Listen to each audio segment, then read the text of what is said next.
Hi, welcome back to my channel. I'm Lizzie and I read books. This is my second time filming this, so I apologize if I seem tired. I'm also just really tired. So let's get into it. The books I read in April. I am nearly done with this book, Her Body and Other Parties by Carmen Machado. It is a short story collection. It's her debut. It's great. I really loved the first story. The other stories, maybe not as strong, maybe not as refined. I don't have much else to say beyond I'm looking for stories of that first short story caliber. So if you've read this and you have any recommendations, please let me know. I've read her memoir. I liked that a lot. A lot. 5 stars. But yeah, that's what I have just a little bit left to read. So next is White Tears, Brown Scars by Rumi Hamad.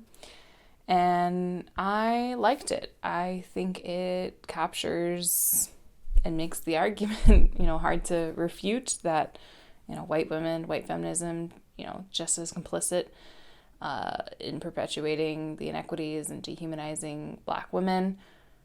And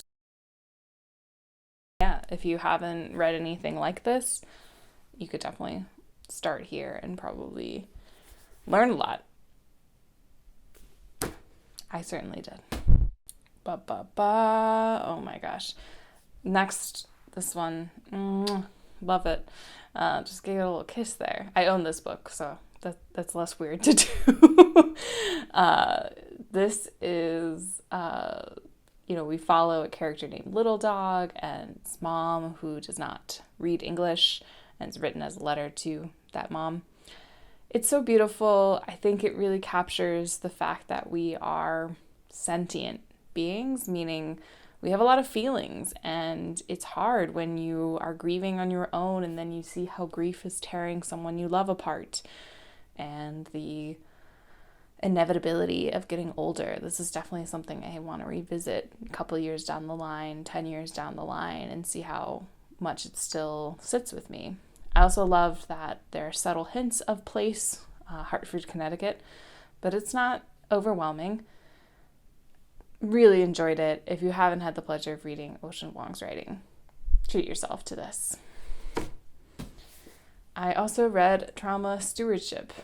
Can you see the words in the cloud? Probably not. I actually listened to this as an audiobook, and the author, coincidentally, this was published in 2009, but she released a podcast like last month. So I was able to start tuning into that. It's called Future Tripping. And I do this thing where I set myself a little syllabus, right? This is not a light read. This is not a read that if you have no sort of trauma exposure that you may just want to pick up.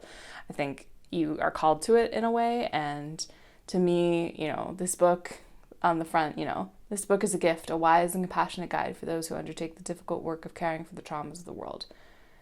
And then Take Hot Nan read it and said, reading this book is like looking into a mirror.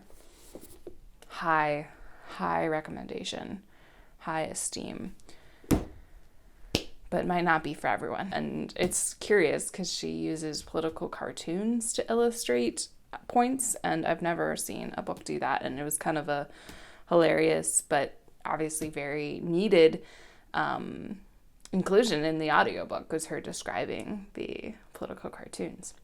I read Weather by Jenny Offill, yet another audiobook listen though, and I don't need to read more Jenny Offill right now. She's on her literary fiction, she's got her style similar to, say, an Otesha Moshfegh, and I like that writing, but in doses. I had to laugh because apparently the main character's name is Lizzie. So when she's first, addressed as Lizzie, I'm like, and it takes a while into the book before she is, because otherwise Lizzie's the narrator and we're getting her point of view. So wild. I hate when that happens because then I feel like it always triggers this weird like main character syndrome. And, I already grew up at the height of Lizzie McGuire and, I guess we could say Lizzie Bennett is also a famous Lizzie.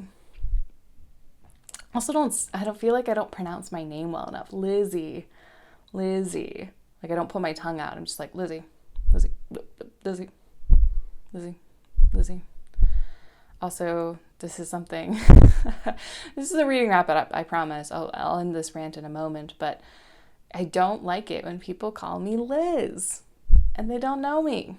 No. Lizzie's already a nickname. You just call me Lizzie and everything will be just fine. Anyway, call out for the people who try and call me Liz and don't know me.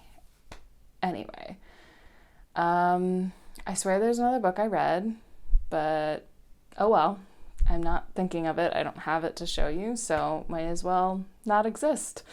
No, this just tired me talking, but I hope you appreciated this. Tell me what you're reading down below in the comments. I'd love to read that. Let's start a conversation there. Tell me your favorite author if you haven't been reading much. That's okay too. Right, previous me had a slump. Now I'm getting back in the groove. I think for me, I'm getting in a bad habit of starting a bunch and not seeing them all through. So I'm trying to be better at, if I pick it up, I'm in the mood to read it. Let's read it. Let's finish it. Okay, have a good weekend, and I will catch you in the next one. Take care.